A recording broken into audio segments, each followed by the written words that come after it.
كتاب أنزلناه إليك مبارك ليدبروا آياته وليتذكر أولو الألباب. بسم الله الرحمن الرحيم والصلاة والسلام على محمد وعلى آله وصحبه ومن اهتدى بهديه إلى يوم الدين. اللهم لا علم لنا إلا ما علمتنا إنك أنت العليم الحكيم. اللهم علمنا ما ينفعنا وانفعنا بما علمتنا وزدنا علما، وأرنا الحق حقا وارزقنا اتباعه وأرنا الباطل باطلا وارزقنا اجتنابه. اللهم اشرح لي صدري ويسر لي أمري واحلل عقدة من لساني يفقهوا قولي. Nous terminons ce soir, Akhawati, l'introduction à la méditation du Coran. Et on est arrivé l'autre fois à l'éthique du mutadabbir, celui qui fait le tadabbur, la méditation. Vous avez la slide devant vous. Donc, celui qui fait la méditation doit se doter de sincérité. On verra tous ces points, on les verra en détail, Inch'Allah. De la présence du cœur, avec la volonté ferme de comprendre correctement les paroles d'Allah Azza wa Jal. Celui qui fait la méditation du Coran devrait avoir pour objectif de comprendre la parole d'Allah et de s'y conformer, notamment au niveau de la moralité.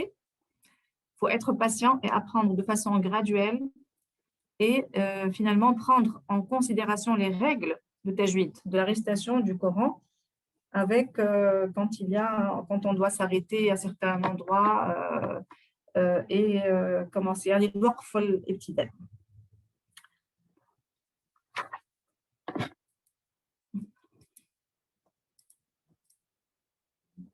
Les facteurs qui favorisent at-tadabbur. Les facteurs qui favorisent at-tadabbur, vous devez bien vous douter que la première chose qu'il faut tout d'abord préparer son cœur pour bénéficier des enseignements du Coran.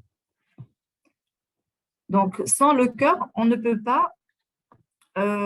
bénéficier des enseignements du Coran. Et quand on dit préparer le cœur, donc tout d'abord, on va avoir préparé le cœur, ensuite choisir les conditions propices à la méditation et comprendre l'essence des versets et leurs indications.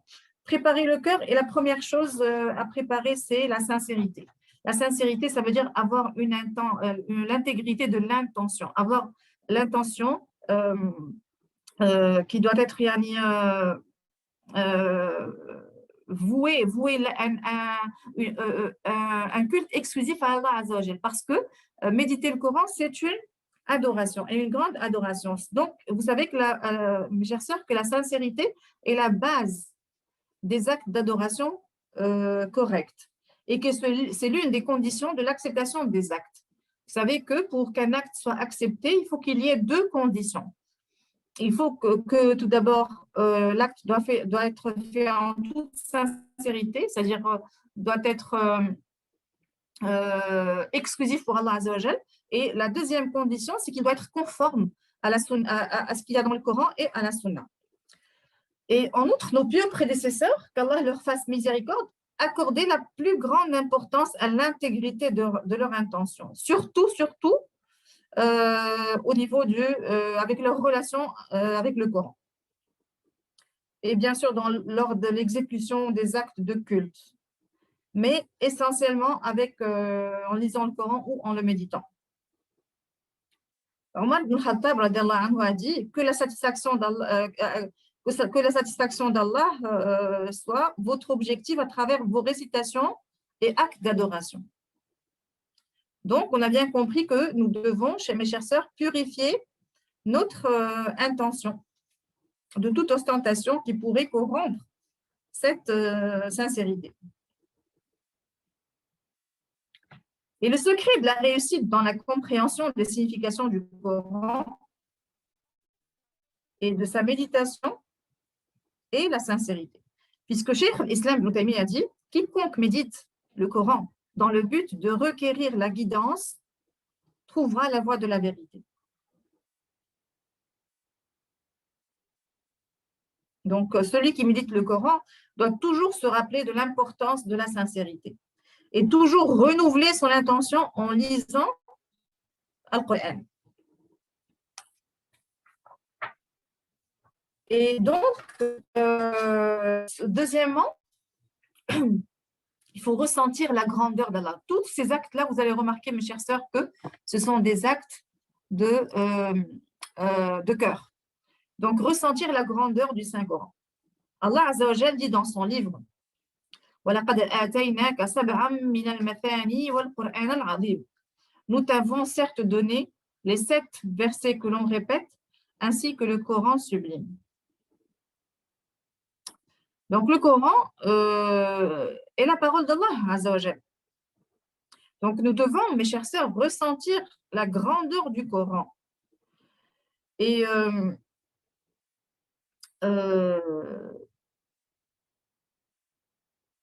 en ressentant cette grandeur, c'est un moyen pour bénéficier de la méditation du Coran. Donc, ça va nous aider à bien méditer le Coran. Donc, tout ceci, avant d'entamer la méditation, on devrait faire ces actes du cœur. Premièrement, donc, l'intention, la bonne intention, la sincérité, le culte exclusif pour Allah. Deuxièmement, ressentir la grandeur du Saint-Coran. Et ressentir tout cela incite efficacement à connaître ces versets et à comprendre les jugements. Et bien sûr, vous allez remarquer, mes chères sœurs, que plus on ressent la grandeur dans son cœur, plus on va ressentir, on va comprendre la parole d'Allah Azza wa Jal, puisque c'est la parole, c'est la parole d'Allah Azza wa Jal. Donc, plus on va ressentir ceci et sa grandeur, plus la méditation sera meilleure. Troisièmement, ressentir notre besoin immense du Coran. Comme nous l'avons déjà cité, je vous recite, donc on l'a cité au premier cours, je pense, ou au deuxième. Je recite parce que c'est un exemple qui est assez parlant. On avait dit que si je me trouve dans un désert sans aucun moyen pour m'orienter, je me suis retrouvée, ma voiture en panne, j'ai pas d'eau, j'ai rien et je suis en train de marcher pour trouver le chemin du salut. Tout d'un coup, un avion m'envoie une carte qui m'indique comment est-ce que je vais, quelle serait ma relation à cette carte. Bien sûr, vous allez me dire que on va s'y accrocher et c'est ça, au fait. Et c'est ça, c'est un exemple pour rapprocher l'exemple de cette carte qui va nous mener vers le chemin du salut.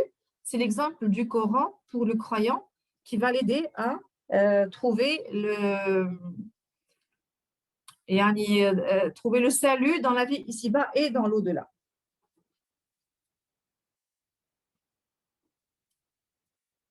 Allah Azza wa Jal dit dans Sourate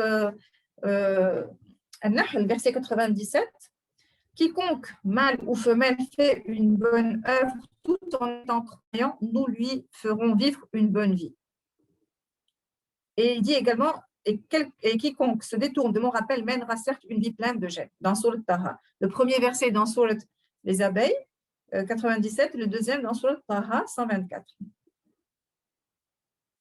Donc, plus on ressent notre besoin du Coran, plus notre cœur sera disposé à bénéficier de ces enseignements. Et si je n'ai pas je ne ressens pas ce besoin immense du Coran qui va me guider, bien sûr, je ne serai pas apte à en tirer les enseignements qu'il faut. Il faut savoir, mes chères sœurs, que le Coran est un esprit. Comme Allah Azza wa Jal dit, et c'est ainsi que nous t'avons révélé un esprit, c'est le Coran, provenant de notre ordre. Et s'éloigner du Coran, c'est comme mourir. Ça se ressemble à la mort. Allah Azza wa Jal dit, dans Sourate An'am, verset 122, ومن كان ميتا فأحييناه وجعلنا له نورا يمشي به في الناس كمن مثله في الظلمات ليس بخارج منها كذلك زين للكافرين ما كانوا يعملون. Est-ce que celui qui était mort et que nous avons ramené à la vie et à qui nous avons assigné une lumière grâce à laquelle il marche parmi les gens est pareil à celui qui est dans les ténèbres?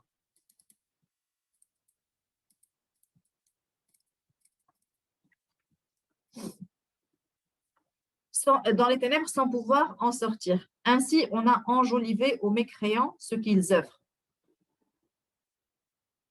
Le Coran également, on a dit c'est un esprit et également c'est une lumière. وَأَنزَلْنَا إِلَيْكُمْ نُورًا مُبِينًا. Dans Surat An-Nisa, verset 174. Et nous avons fait descendre vers vous une lumière. Le Coran il y a plusieurs noms dans le Coran qui indiquent les attributs du Coran. Donc, on a vu esprit, c'est un esprit, c'est une lumière, c'est une miséricorde, c'est une guérison, source de clarté, c'est un livre puissant, c'est une guidance. Et vous avez les détails, vous aurez les détails des versets dans le document que nous allons vous mettre, Inch'Allah, sur le groupe de la formation. Donc, toutes ces descriptions du Coran qu'Allah Azza wa Jal nous donne doivent nous faire réaliser que c'est un trésor qu'on a entre les mains. Et c'est grâce à cette parole d'Allah Azza wa Jal, le Coran, que nous pourrons atteindre le salut dans la vie ici-bas et dans l'au-delà. Quatrièmement, il faut ressentir qu'Allah Azza wa Jal s'adresse à nous à travers les versets. Donc, réellement, ressentir que c'est la parole d'Allah Azza wa Jal qu'on a entre les mains. Donc, nous sommes en train de voir le travail, comment préparer son cœur à la méditation. Donc, ressentir qu'Allah Azza wa Jal s'adresse à nous à travers le Coran. On donne l'exemple de Surat al-Baqarah. Dans Surat al-Baqarah, vous savez qu'il y a plusieurs versets de Surat al-Baqarah qui parlent de Banu Israël, les enfants d'Israël. Donc, les enfants d'Israël, quand moi je lis dans Surat al-Baqarah, ô enfants d'Israël, rappelez-vous mon bienfait dont je vous ai comblé. Mon esprit ne doit pas aller vers les enfants d'Israël. Je me dis non, ce verset ne me parle pas à moi. Ce verset parle aux enfants d'Israël. Non, je dois me dire que ce verset me parle à moi, s'adresse à moi. Et que qu'est-ce qu'il faut que je fasse pour que je ne sois pas comme les enfants d'Israël qui ont encouru la colère d'Allah parce qu'ils n'ont pas suivi, ils n'ont pas appliqué le savoir qu'ils ont eu dans leur livre, dans leur livre sacré. Donc, je dois toujours, à chaque fois que je lis un verset, mon esprit doit toujours être dirigé vers moi-même. Ce verset me parle à moi. Est-ce que je m'acquitte de toutes les obligations liées à ce bienfait? Par exemple, il y a le bienfait qui est cité dans Ô enfants d'Israël, rappelez-vous mon bienfait dont je vous ai comblé.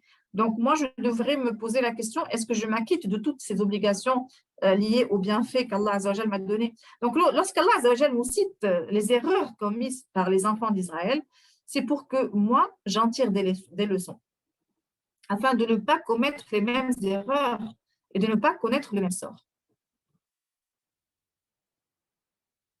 Donc, même chose, quand le discours coranique s'adresse aux juifs, exemple, aux chrétiens, aux hypocrites, je dois me sentir concernée par le message et ne pas me dire non, c'est pas moi. Ça parle aux chrétiens, ça parle aux hypocrites, c'est pas moi. Non, je dois sentir que moi, je suis concernée par ce verset et rechercher quelles leçons bénéfiques puis-je en tirer. Également, quand je lis les récits des prophètes, alayhi salam. Donc, ce sont des récits, Allah Azza wa Jal ne nous donne pas comme ça des récits juste pour le plaisir. Il nous donne des récits pour qu'on sorte par des sagesses. Et quand moi, je lis un récit sur un prophète, Ibrahim, alayhi salam, prophète Houd, prophète Nuh, tous les prophètes cités dans le Coran, moi, je dois en sortir avec des choses pratiques pour moi-même dans ma vie de tous les jours. Donc, il faut savoir que ces récits également nous apprennent les lois divines quant à la lutte entre le bien et le mal.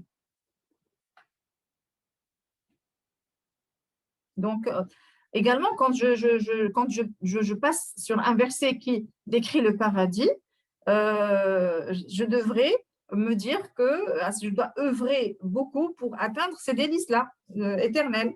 Et quand c'est des versets qui décrivent l'enfer, la même chose, je dois me dire que je dois m'éloigner de tout ce qui pourrait me faire atteindre cet enfer. Et les versets qui décrivent les bienfaits d'Allah Azza wa Jal, c'est il faut contempler ces dons et consolider ma foi et ma certitude. Ça veut dire que ce livre m'éduque. J'apprends à m'éduquer avec le Coran. Voilà. Donc, je dois, au fait, ressentir finalement chaque lettre, chaque mot et chaque verset dans le Coran al-Azim, dans ces messages divins qui me sont adressés. Cinquièmement, il faut avoir la présence d'esprit. Il faut que mon esprit soit présent lorsque je lis le Coran et que je fais la méditation. Je ne dois pas être, mon esprit ne doit pas être dans les problèmes de la vie, dans un problème quelconque qui en ce moment me perturbe. Non, je dois être à 100% avec mes versets. Également, il faut libérer son esprit des préoccupations. Allah Azza wa Jal dit dans Sourate Ash-Sharh, quand tu te libères, donc, lève-toi. Donc, c'est une règle générale de la vie. Quand l'humain est constamment en action. Dès qu'il termine une œuvre, il doit commencer une autre. Il en commence une autre. Une métaphore pour approcher un peu à nos esprits. Imaginons que l'on nous donne, que l'on te donne, ma chère sœur, l'occasion d'entrer dans un coffre-fort plein d'argent et d'or. Et qu'on te donne seulement un temps limité et on te dit tu peux prendre tout ce que tu veux, mais tu as un temps limité. D'accord?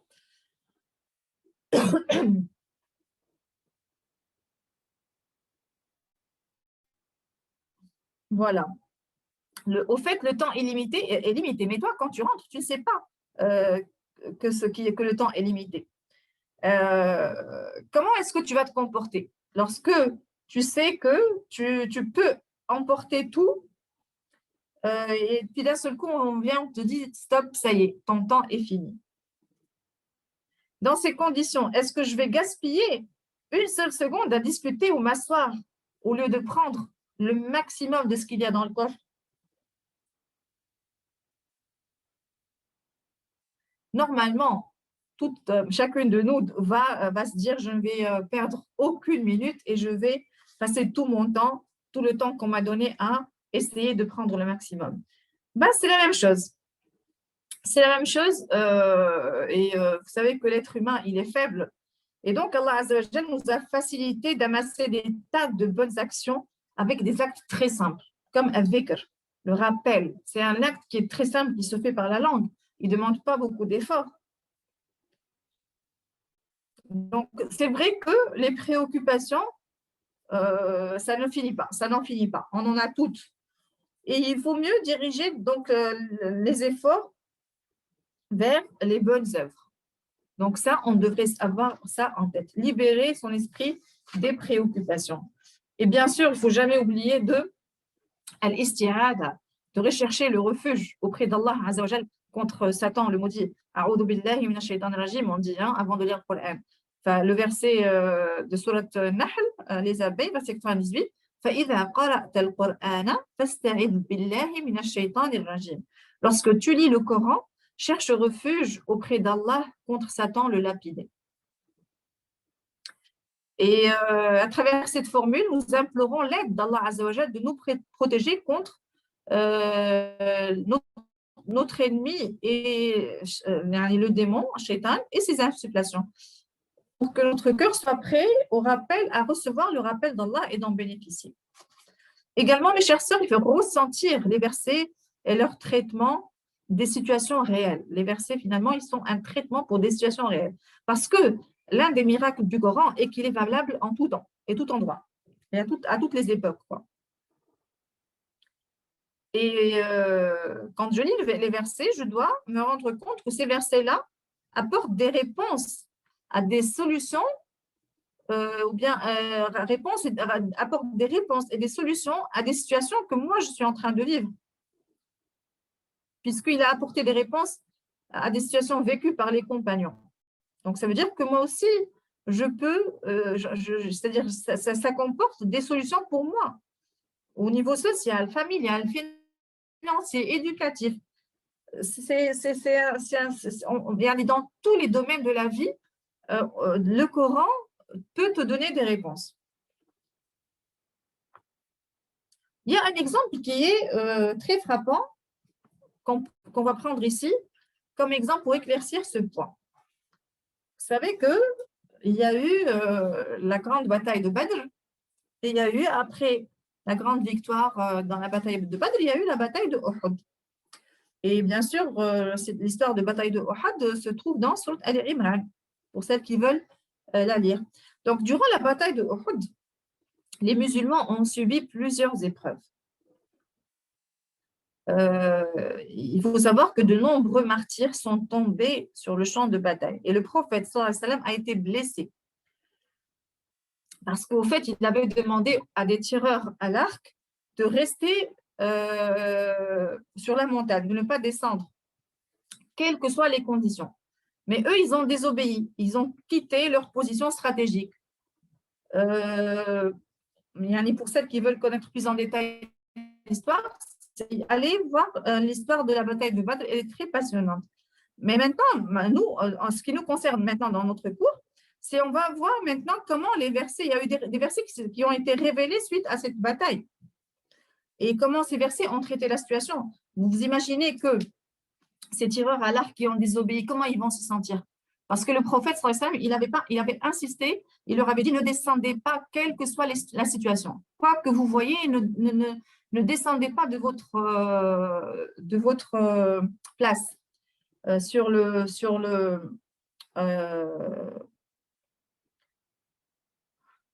la montagne. Mais ils ont désobéi, ils sont descendus. Donc, il y a eu les versets qui, comment Allah Azza wa Jal a commencé par leur rappeler la victoire de la bataille de Badr et les mérites de cette religion qui leur a été révélée, en les enjoignant à s'y conformer. Donc, on voit bien que les versets ne sont pas descendus rapidement avec les versets n'étaient pas d'emblée blâmables. Mais maintenant, on s'imagine bien que c'est une situation à blâmer, n'est-ce pas? Mais comment, subhanallah, Allah Azza wa Jal, dans ces versets, il a commencé par leur rappeler la victoire de Badr, les mérites de la religion, de cette religion, il leur demande de se conformer à cette religion. Puis, il a mentionné certains faits de la bataille, mais sans citer la cause directe de la défaite et sans blâmer les tireurs qui ont désobéi. Il a parlé d'une façon générale. En revanche, il a cité les effets de la désobéissance, ainsi que l'importance de la bonne moralité des croyants, qui est le reflet de leur foi sincère. Ensuite, il a remonté le moral des troupes en disant « وَلَا تَهِنُوا وَتَحْزَنُوا وَأَنْتُمُ الْأَعْلَوْنَ إِن كُنْتُمْ مُؤْمِنِينَ » C'est le verset, on le trouve dans Sourate Al-Imran, verset 139. « Ne vous laissez pas battre, ne vous affligez pas alors que vous êtes les supérieurs si vous êtes de vrais croyants. » C'est une méthode éducative que nous pouvons prendre du Coran. Donc, on apprend également des méthodes éducatives qui est basée sur la positivité pour tirer profit des épreuves. Par la suite, Allah Azza wa Jal a cité les événements de la bataille et a mentionné la vraie raison de la défaite qui était le désir des richesses matérielles de ce bas monde. Il a dit dans le verset 152,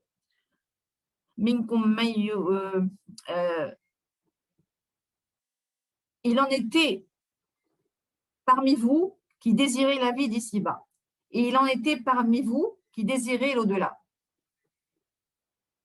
Donc, on voit ici que les versets traitent la cause réelle du problème et non pas les conséquences, non pas le fait qu'ils ont échoué dans cette bataille. Donc, ils remontent le moral. Donc, il allait directement à la cause aussi pour qu'on prenne une leçon de cette épreuve. C'est une épreuve, donc on en tire une leçon. Comment peut-on utiliser cette méthodologie dans notre vie au quotidien? Par exemple, un enfant qui échoue à ses examens. Au lieu de commencer, quand il a eu il a ramené le bulletin qui est mauvais, au lieu de commencer par le blâmer directement pour cet échec, on devrait plutôt commencer par lui remonter le moral en citant des points positifs, comment il a bien travaillé, comment il a fait des efforts, comment il dormait tard la nuit, il se réveillait tôt, et que cet échec, la cause de l'échec, la vraie raison de l'échec, les problèmes scolaires, les difficultés d'apprentissage, les mauvaises fréquentations, plutôt que d'aller directement le blâmer. Voici, c'était un exemple pour montrer comment on peut tirer profit de l'éducation coranique dans différentes situations de notre vie de tous les jours.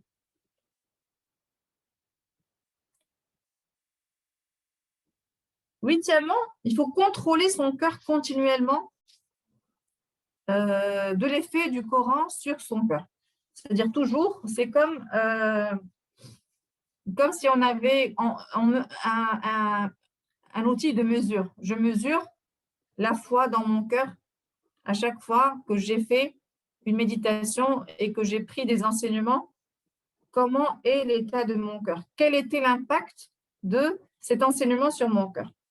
Comment se trouve ma foi à l'issue du cours? Est-ce que j'en suis sortie plus grande? Est-ce qu'il y a un changement qui est palpable dans mon comportement?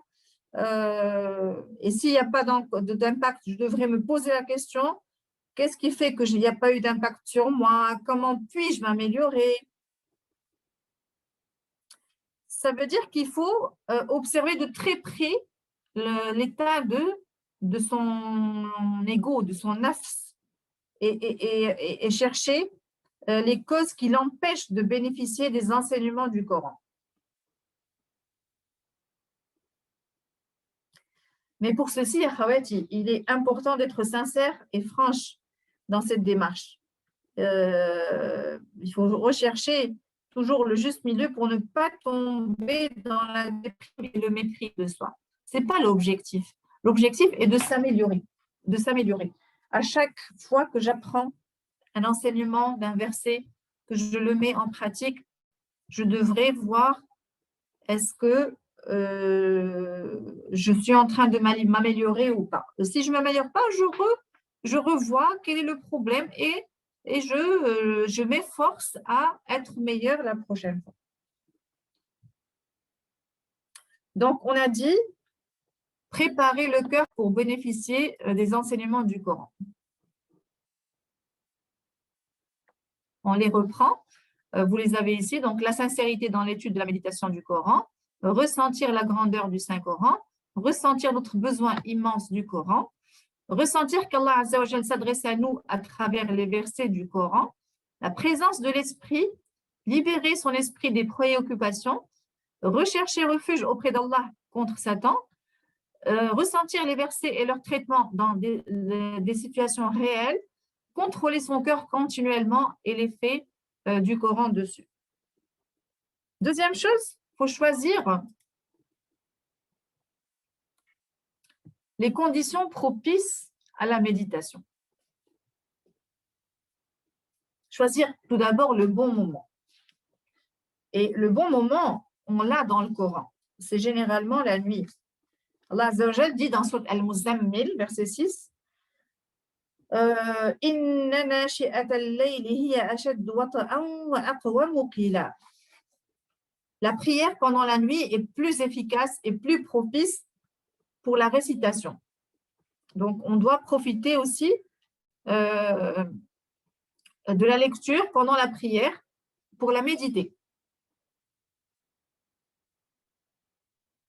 Et pour cela, il est recommandé de varier les sourates qu'on lit. Ne pas toujours répéter les mêmes pour ne pas rentrer dans l'habitude, au fait. Ici, parce que parfois, on répète un verset qui a un grand impact sur notre cœur. Mais lorsque moi, je fais souvent la prière de la nuit, je ne devrais pas réciter toujours la même sourate pour que je ne rentre pas dans l'habitude. Ça devient un automatisme. Il faut que je sois toujours présente, l'esprit présent dans la méditation. Également, il faut choisir le bon moment, choisir un endroit approprié, propre et bien choisi. Généralement, c'est un endroit calme. On essaie qu'il y ait le moins de distractions possible. Et il est très recommandé que ce soit les mosquées. Mais pour nous, on peut se faire son petit coin spécial pour quand je reste pour réciter, pour méditer le Coran.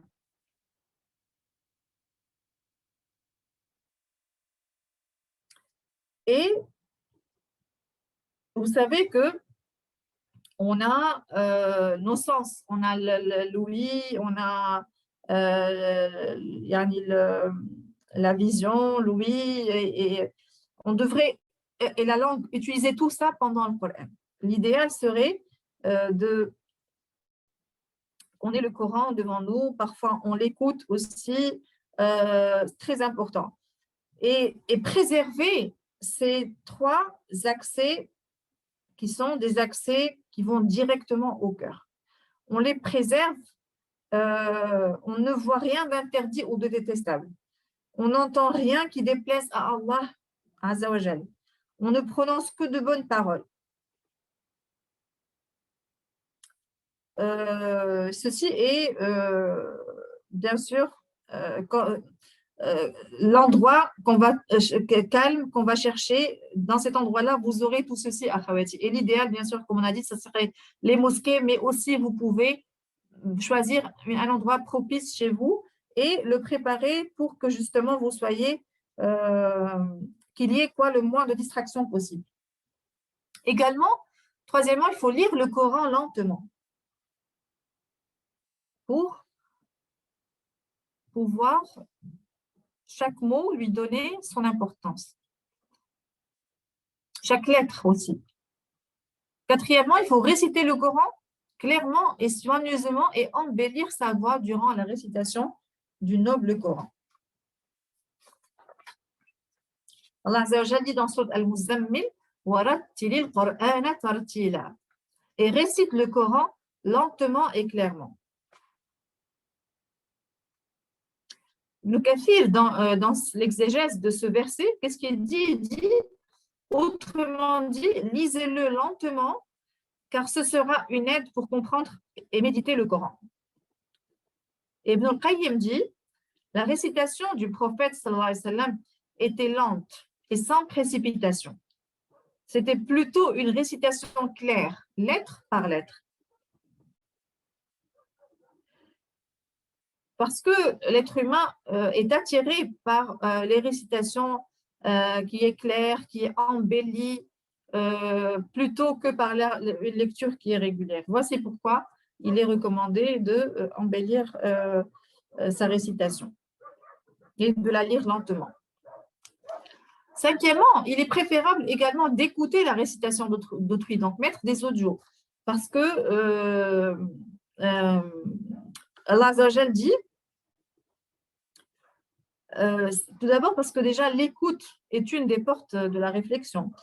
Et Allah Azza wa Jal dit dans Surat Qaf, verset 37, Inna fi dhalika la dhikra liman kana lahu qalbun aw alqa as-sam'a wa huwa shahid. Il y a bien là un rappel pour quiconque a un cœur, prête l'oreille tout en étant témoin. Donc, on a dit que l'écoute est une des portes de la réflexion, de la méditation, et on a un verset qui prouve ceci, c'est le verset 1 de Sourate Al-Jinn.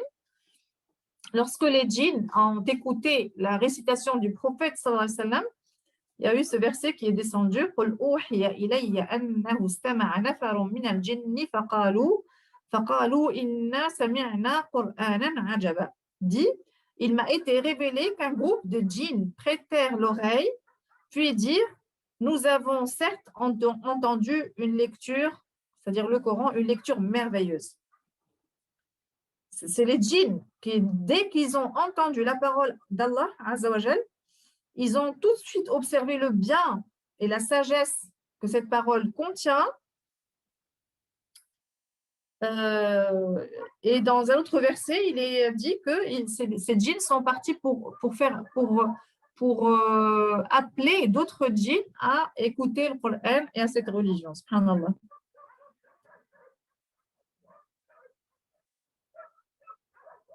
Donc, ces djinns ont écouté soigneusement les paroles d'Allah Azza wa Jal, ont ouvert le cœur et ont médité sur ce qu'ils ont entendu et rapidement, ils s'y sont soumis. Subhanallah. Sixièmement, il faut lire le Coran à haute voix. Donc, essayez d'avoir la lecture d'une voix assez élevée pour que le lecteur puisse s'entendre lui-même et faire entendre ses proches également.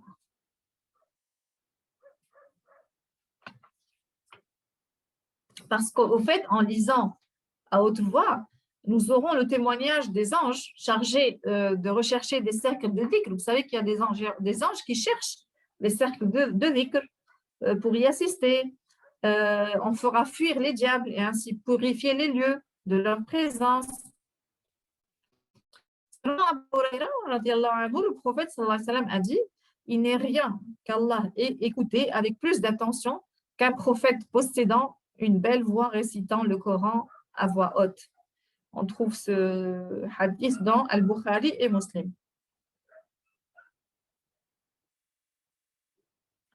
Parce qu'au fait, quand on lit le Coran, on récite le Coran à voix haute, ça aide à maintenir la concentration. Parce qu'on utilise plusieurs sens. La vue, l'ouïe, la langue, on écoute, on regarde le Coran, la langue elle récite. Donc, c'est important d'avoir cette démarche pour la méditation du Coran. Septièmement, connaître les règles de l'arrêt et de la reprise de lecture. C'est une des règles de tajwid. Ce sont les règles d'arrêt. L'arrêt, c'est les moments de pause que l'on prend pendant la lecture. Parce que vous savez qu'il y a des pauses qu'on a le droit de faire, d'autres non. Et ça, c'est une science à part aussi, ce qui fait partie des sciences du Coran. Donc, les arrêts doivent avoir lieu après la fin d'un mot, au milieu d'un verset ou à la fin de celui-ci, mais jamais au milieu d'un mot. Et on ne peut pas s'arrêter à n'importe quel endroit parce que ça peut changer le sens. Donc, c'est important de connaître les différentes sortes d'arrêts et de reprises. Donc, c'est une des règles les plus importantes de la lecture car elle influe sur le sens des versets si on le fait mal. Ça peut changer le sens de verset. On donne l'exemple de Surat Al-Ma'oun quand on dit dans le verset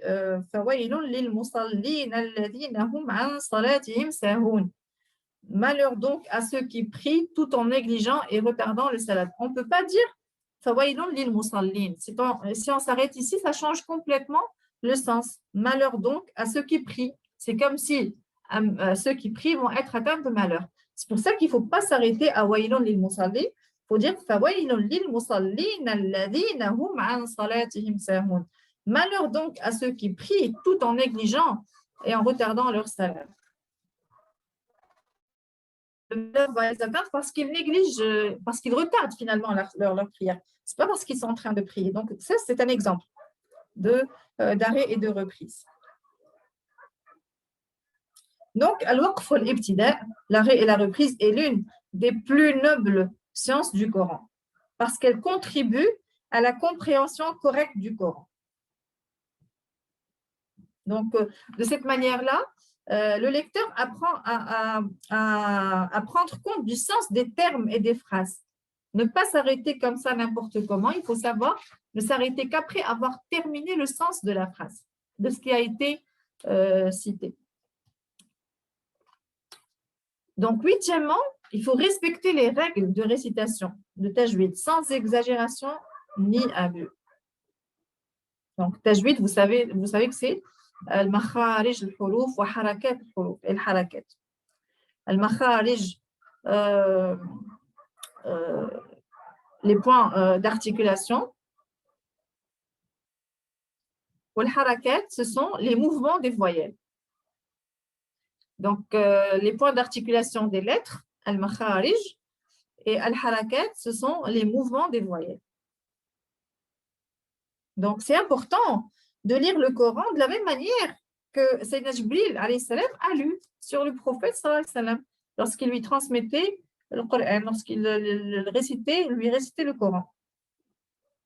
وقرآنا قرأناه لتقرأه على الناس على مكث ونزلناه تنزيلا.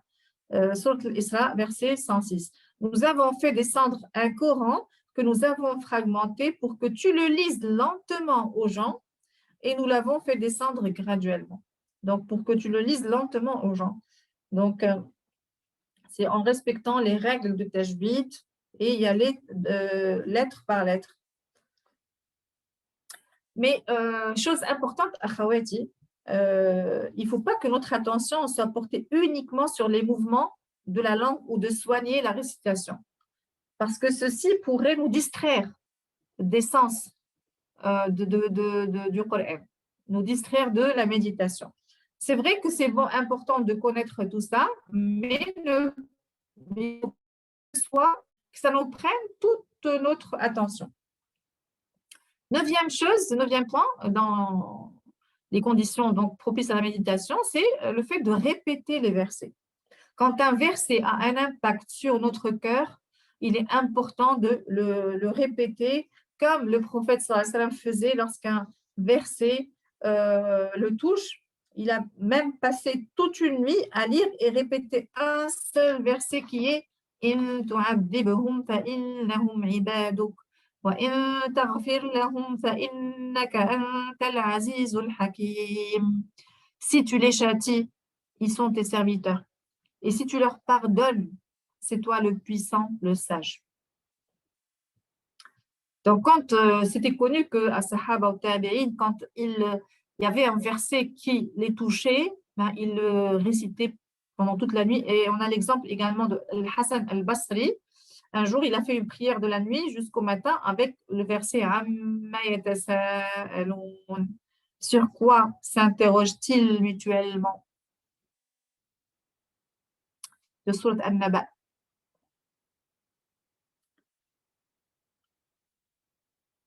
Ibn Qudama a dit la méditation est l'objectif que l'on veut atteindre par la lecture du Coran. Et si la méditation ne se produit qu'en répétant le verset, alors qu'on le répète. Donc, 9e point, répéter les versets. 10e point, lire le Coran dans le Mus'haf, dans le Coran. Parce que ça a plusieurs avantages. C'est une adoration qui est récompensée. Ça aide à comprendre les versets dans leur contexte, voir les liaisons des versets entre eux et des versets et des thèmes entre eux. Parce qu'il y a ce qu'on appelle la science des liaisons du Coran. Vous allez, la science des liens du Coran, les liens coraniques, vous allez les prendre, Inch'Allah, dans cette formation, dans la formation Lien du Coran. C'est une très belle science qui nous montre les liens entre les différents versets. Il y a un lien. C'est comme si le Coran de Al-Fatiha jusqu'à Nas était. Il y a une liaison, subhanallah, de chaque verset. Avec celui qui le précède, celui qui est d'après, celui qui le suit, avec il y a un lien entre les différentes sourates, il y a un lien entre le début de la sourate et la fin de la sourate, la même sourate, ou bien la fin d'une sourate et le début d'une autre sourate, la deuxième sourate qui la suit, je veux dire, qui la suit dans l'ordre du Coran. La science des liens coraniques est une science merveilleuse et vous allez la voir, vous allez l'apprendre. Donc, et aussi comprendre le contexte du verset. Donc, c'est important de lire le Coran dans Al-Mus'haf. Donc, ça veut dire qu'à travers la lecture dans le Mus'haf, on a une vue globale de la sourate. Excusez-moi. Donc, on a une vue globale de la sourate et non pas une vue limitée à un seul verset ou un groupe de versets. 11e chose, ne pas avoir pour seul objectif de terminer rapidement la lecture d'une sourate. Ça peut nous arriver. On s'est fait comme objectif de lire tel nombre de pages aujourd'hui. Donc, généralement, on peut vouloir arriver rapidement à la fin. Donc, surtout pas faire ça quand on veut méditer le Coran. Donc, on a dit, pour rester toujours dans, on a dit premièrement, préparer le cœur. Donc, les facteurs qui favorisent le tadabbur. Premièrement, on avait dit préparer le cœur pour bénéficier des enseignements du Coran. Deuxièmement, choisir les conditions propices. Troisièmement, comprendre l'essence des versets et leurs indications. Donc, voici quelques éléments devant vous, vous les avez devant vous sur la slide, qui vont nous aider à réaliser cet objectif. Comprendre le sens global des versets.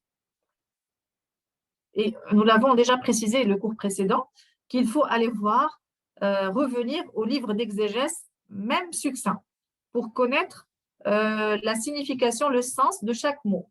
Par exemple, on prend le verset « Inna a'tainaka al-kawthar » Nous t'avons certes accordé l'abondance, dans le verset 1 de Sourate Al-Kawthar.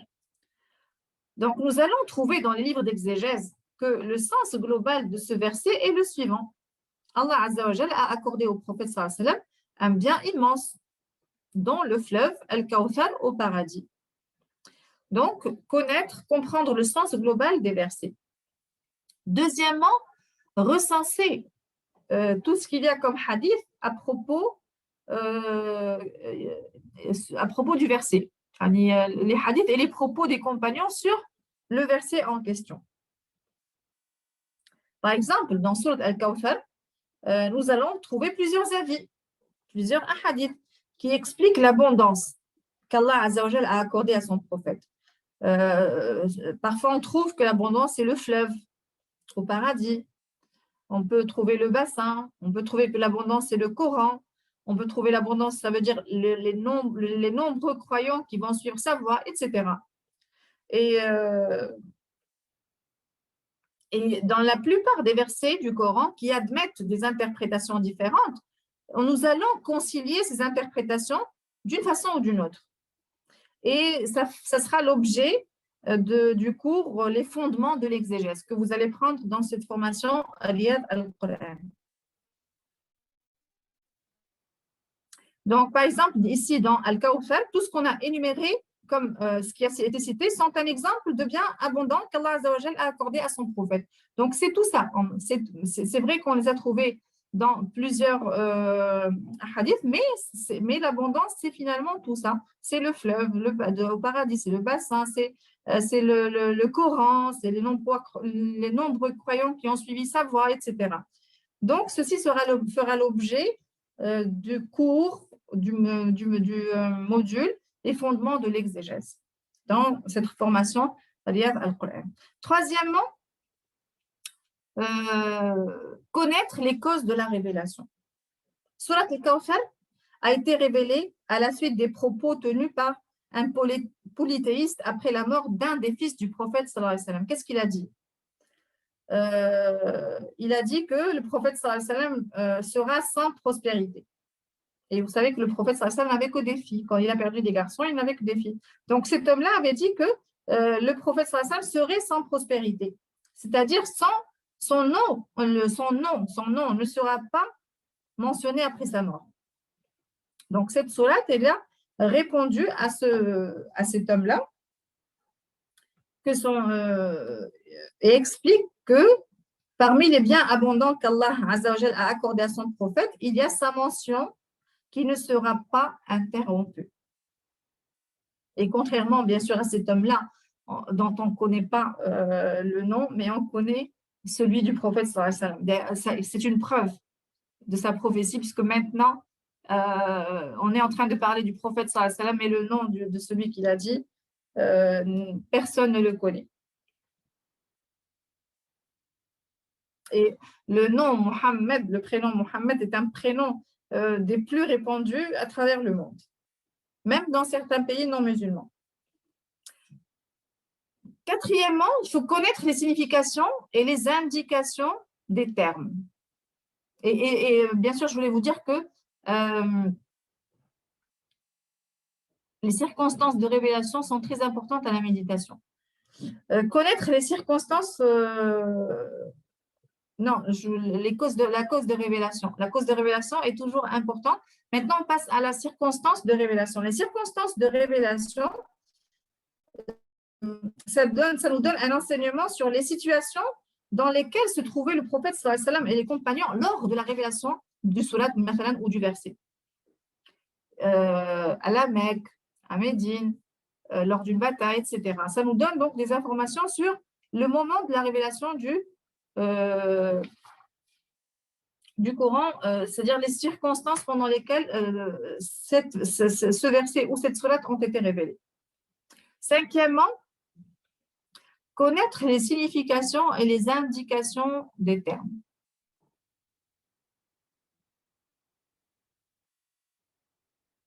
Connaître les significations et c'est-à-dire ce que les termes nous indiquent.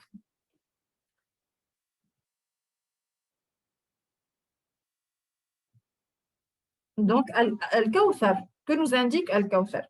Al-Kawthar nous indique,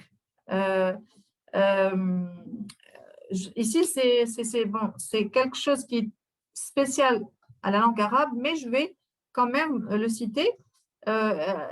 Inna a'taynaka al-Kawthar. Al-Kawthar, c'est absolu, ça ne nous montre pas Al-Kawthar, l'abondance en quoi? C'est l'abondance d'une façon générale. Donc, c'est un bien abondant sur tous les plans, que ce soit dans le bas monde ou dans l'au-delà. Donc, ce terme ainsi formulé de cette manière-là, c'est-à-dire dans l'absolu, sans préciser c'est quoi l'abondance, ça indique que ça englobe toutes les sortes de biens, dans le bas, ici-bas et dans l'au-delà. Et c'est la manière dont c'est cité. C'est cité dans l'absolu.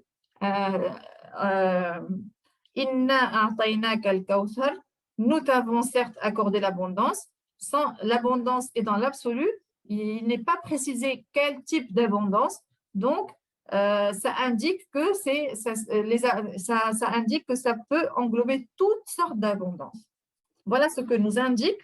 C'est ce qu'on veut dire par indication des termes. On a pris le terme al-Kawthar et qu'il est dans l'absolu. Donc, il nous indique que c'est toutes sortes de kawthar, de biens, d'abondance.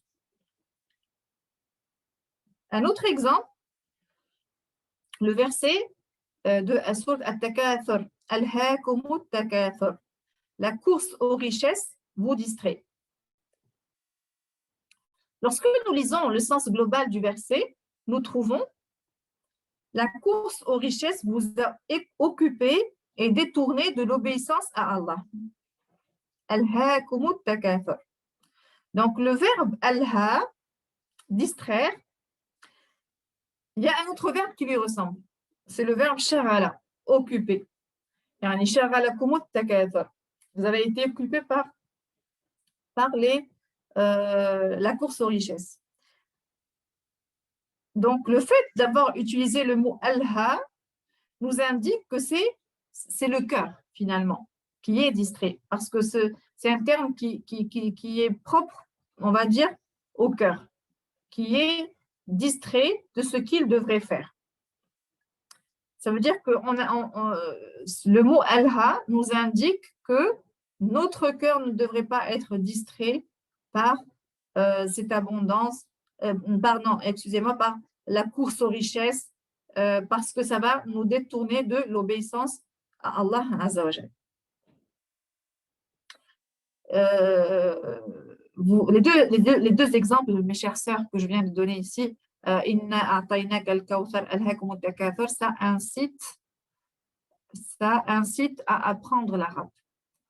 Donc, j'ouvre une parenthèse pour mes chères sœurs, vous inciter à vous intéresser à la langue arabe parce que c'est une langue qui est très riche. Plusieurs mots peuvent avoir plusieurs sens, plusieurs mots peuvent avoir un seul sens. et donc le choix des mots dans le Coran. Il y a des livres qui sont spéciaux dans ce sens, des livres d'exégèse spéciaux dans les indications du choix des termes coraniques. Et donc, c'était donc l'occasion de vous dire que, et j'ai ouvert la parenthèse pour vous inciter, mes chères sœurs, à étudier cette belle langue, l'arabe. Donc, l'étude des indications des choix coraniques, qu'on appelle ad-dalalat en arabe, le choix des termes coraniques, nous révèle un côté du miracle du Coran en ce qui concerne son éloquence. Et en effet, chaque terme est très précis dans son contexte. Et il est impossible de trouver un autre mot qui soit égal ou meilleur à celui-ci à cet endroit. Comme on vient de le voir dans Al-Hakumut Takathur. On aurait pu, c'est-à-dire le mot Al-Haq aurait pu être changé par le mot Shagalakumut Takathur. Ayyuhan nas at-tafakkur, shagalakum. Mais Al-Haq, c'est propre. Ça nous indique que c'est notre cœur qui est visé ici. Ça veut dire faites attention à votre cœur qui est occupé dans la course aux richesses.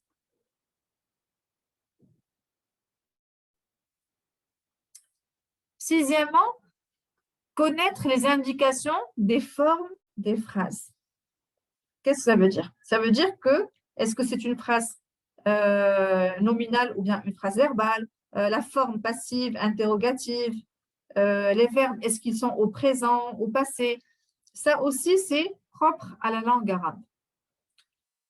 Donc, vous n'aurez pas, c'est-à-dire,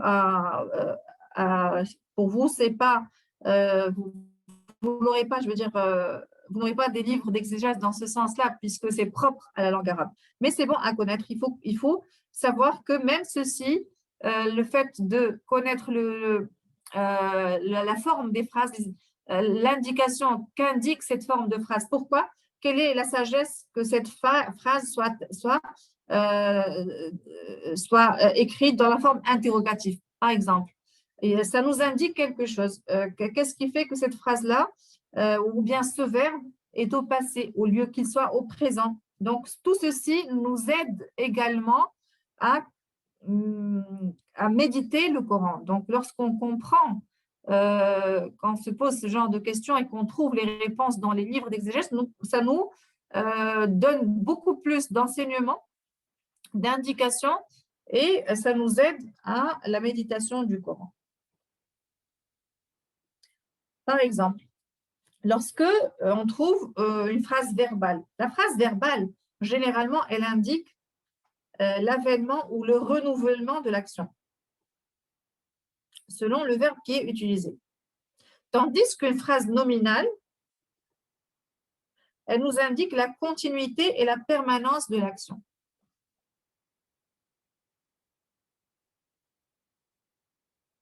Voilà, donc c'était juste un exemple. Il faut donc savoir, mes chères sœurs, que dans le fait de comprendre le sens des versets, il y a également le fait de connaître l'indication des formes des phrases.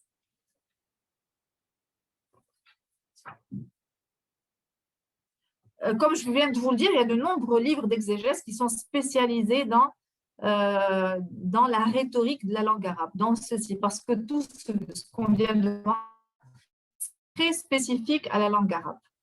Donc, c'est très pointu.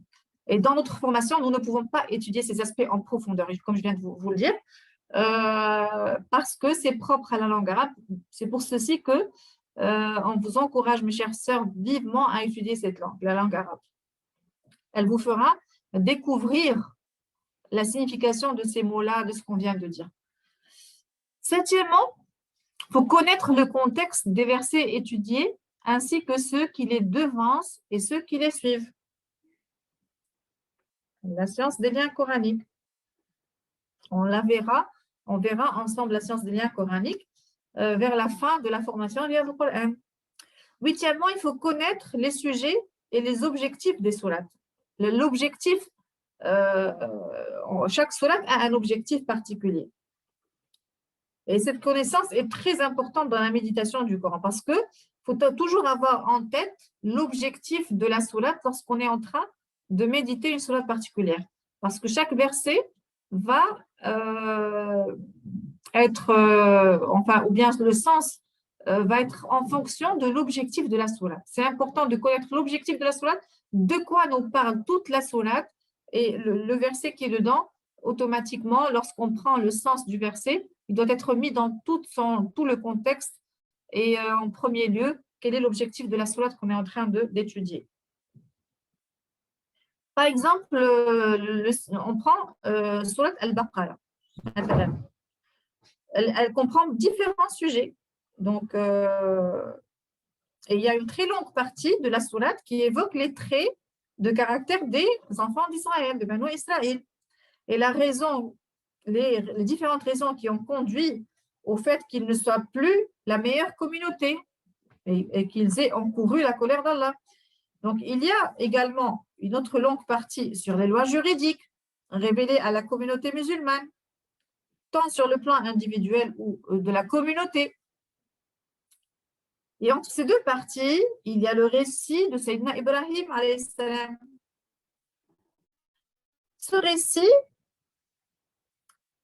a une relation avec l'objectif de la sourate. L'objectif de la sourate Al-Baqarah, mes chers sœurs, je vous rappelle que c'est l'objectif de cette sourate, c'est de préparer la communauté à peupler la terre et à pratiquer la religion d'Allah Azza wa Jal. Et le récit de Sayyidina Ibrahim alayhi salam, ce récit parle comment Sayyidina Ibrahim alayhi salam a réagi aux épreuves qu'Allah Azza wa Jal lui a destinées. Et il y a une sagesse là-dessus, le fait que ce récit-là soit entre le thème de Banu Israël et les lois juridiques révélées à la communauté musulmane. Donc, le fait que ce récit soit au milieu de ces thèmes-là, c'est afin de prendre Sayyidina Ibrahim comme modèle. C'est un modèle qu'Allah Azza wa Jal nous a mis, comment il s'est soumis au commandement d'Allah Azza wa Jal et qu'il est resté ferme sur sa voie. Et peut-être que Sourate Al-Baqarah, c'est la seule sourate qui cite toutes les épreuves que Sayyidina Ibrahim a subies. Et vu que, je répète que l'objectif de Sourate Al-Baqarah est le fait de préparer la communauté à peupler la terre et à pratiquer la religion d'Allah Azza wa Jal. Donc, elle devrait prendre comme exemple Sayyidina Ibrahim alayhi salam, comment il a réagi face aux épreuves qu'Allah Azza wa Jal lui a fait subir. Et ce récit se trouve à cet endroit spécifique de façon extraordinaire car il est en relation avec, premièrement, le récit des Banu Israël parce que eux, ils prétendent sur le chemin de Sayyidina Ibrahim alayhi salam. Deuxièmement, pour la nouvelle communauté musulmane, de la communauté qui va suivre Sayyidina Muhammad sallallahu alayhi wa sallam, et qui est exhortée de suivre la voie d'Ibrahim alayhi salam pour réussir sa mission qui va lui être confiée et qui est celle de peupler la terre et pratiquer la religion d'Allah Azza wa Jal. Neuvième chose dans ce module, donc comprendre le sens des versets et leur indication, il faut lire dans les livres d'exégèse et de méditation. Donc, on ne va pas arrêter de le dire pendant cette formation. Vous allez remarquer que la source principale de la science va être les livres d'exégèse de nos éminents savants. Et la dernière fois, nous avons vu la différence entre l'exégèse al-tafsir et la méditation at-tadabbur. Mais il faut préciser que les livres d'exégèse regorgent d'enseignements que les savants ont tirés de la méditation des versets. Donc, d'où l'importance de lire dans ces livres. Et pendant notre cours, notre formation à Riyad al-Qur'an, nous allons voir comment tirer les avantages de ces livres d'exégèse. On va vous dire également quels livres devons-nous consulter. Et et de quoi nous devons faire attention dedans, dans les livres que nous allons citer. Ça aussi, on va le voir, Inch'Allah, dans la formation. 10e, appliquer les techniques de méditation du Coran.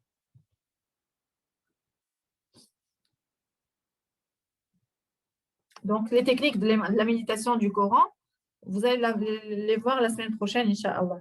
Il faut appliquer les techniques avec la sœur Shams. Vous allez avoir le module, les techniques de méditation du Coran. Et vous allez voir qu'il y a des techniques à appliquer dans les assises d'études du Coran afin de méditer le Coran. Il faut préciser, mes chères sœurs, que tout ce qu'on vient de voir ne sont que des causes qui aident et qui favorisent notre démarche, et qui est principalement celle de méditer le Coran. Donc, on fait les causes, et ce sont tout ce qu'on vient de citer sont des causes afin que nous puissions bien faire notre méditation du Coran. Et bien sûr, la chose la plus importante est d'implorer Allah Azza wa Jal de nous aider à cette méditation, de nous diriger, de nous faciliter. Car le succès ne vient que d'Allah, le succès et le salut ne viennent que d'Allah Azza wa Jal. Passons, mes chères sœurs, maintenant à l'impact de la méditation sur l'individu et la société.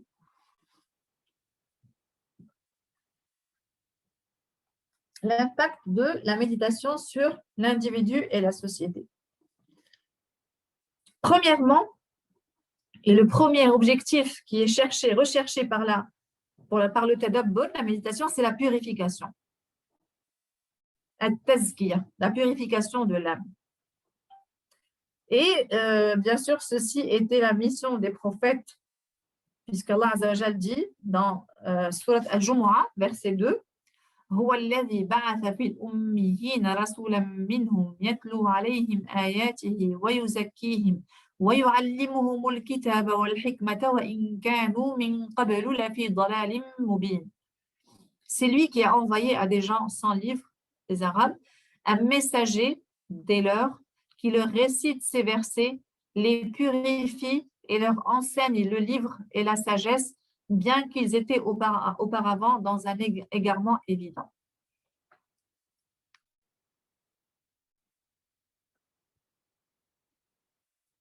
Comment donc on va purifier notre âme et qui est l'objectif principal de la méditation? Bien sûr, en suivant les causes qu'on a vues ensemble pour chercher à bien méditer le Coran, ce qu'on vient de voir. Donc, très important, mes chères sœurs, de contrôler continuellement son cœur et de vérifier l'impact du Coran dessus. Donc, je dois ressentir le changement au niveau de mon cœur, de ma moralité et finalement de mon comportement envers les autres. Je dois voir si mes adorations se voient meilleures. Est-ce que j'ai perfectionné mes adorations? Est-ce que je me suis éloignée des désobéissances? Tout ceci mesure l'impact de la méditation sur moi. Et à plus grande échelle, les effets de la méditation vont se faire sentir sur les relations familiales, sur la vie sociale, dans le travail. Voilà. Et il faut savoir que tout ceci parce que le Coran appelle à la miséricorde, à la justice, à l'égalité, au respect des droits des autres. Donc, on va voir l'effet de la méditation aussi bien sur nous que sur la société. Et faites très attention, mes chers sœurs, parce qu'il y a des obstacles à la méditation du noble Coran. Parmi les obstacles à la méditation du Coran, c'est le fait de se préoccuper premièrement de façon exagérée de la bonne prononciation et de la belle récitation sans réflexion ni méditation. Donc, ceci peut être une porte d'entrée du shaitan, du démon. Ibn al-Qayyim, rahimahullah, a dit, on trouve parmi les complots de Satan l'obsession qu'il insuffle aux gens quant à la prononciation des lettres et l'exagération de leur articulation. Il dit par la suite, quiconque observe l'attitude du messager d'Allah, sallallahu alayhi wa sallam, qui a prouvé les prononciations différentes, il a prouvé les prononciations différentes. Des Arabes, ils avaient un dialecte différent. Donc, il a prouvé ces prononciations différentes des Arabes à l'époque pour lire le noble Coran. Il devient donc clair pour lui que l'exagération et l'obsession à prononcer les lettres vont à l'encontre de sa sunna. Puisque lui, il n'y avait pas de problème. Et donc, il pouvait trouver des différences, mais il ne s'en souciait pas. Ça veut dire c'est vrai que c'est important de bien prononcer et avoir une belle récitation, mais ça ne devrait pas être ma préoccupation principale. Deuxième obstacle à la méditation du Coran, le souci d'apprendre sans méditation. Je veux juste apprendre le Coran. Abdullah ibn Mas'ud radiyallahu anhu a dit il était difficile pour nous de mémoriser les termes du Coran et facile de les mettre en pratique. En revanche, il sera plus difficile pour ceux qui viendront après nous de mémoriser le Coran et plus difficile de l'appliquer. Autre obstacle à la méditation du Coran, troisièmement, avancer rapidement dans la lecture afin de lire le plus possible. Et on a vu tout à l'heure. L'autre obstacle, c'est la distraction du cœur, également l'orgueil.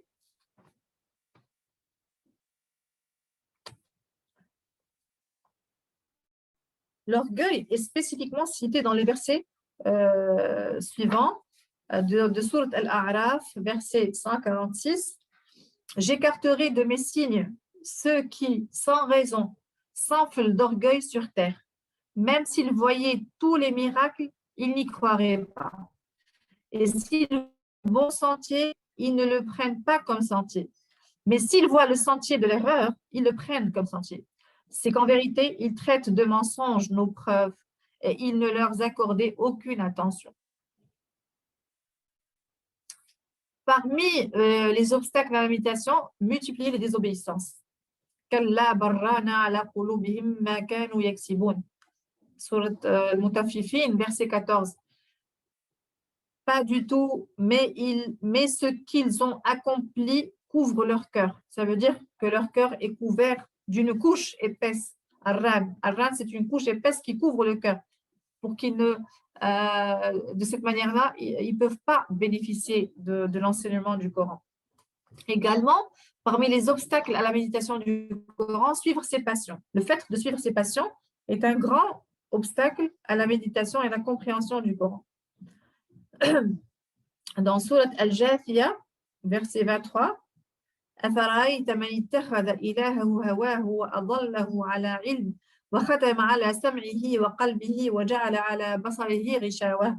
Vois-tu celui qui prend sa passion pour sa propre divinité et Allah l'égare sciemment et scelle son ouïe et son cœur et étend un voile sur sa vue.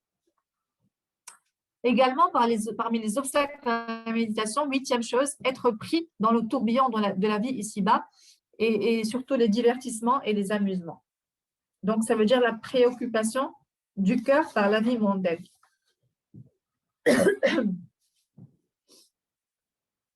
Ainsi, mes chères sœurs, nous sommes arrivés à la fin de notre cours.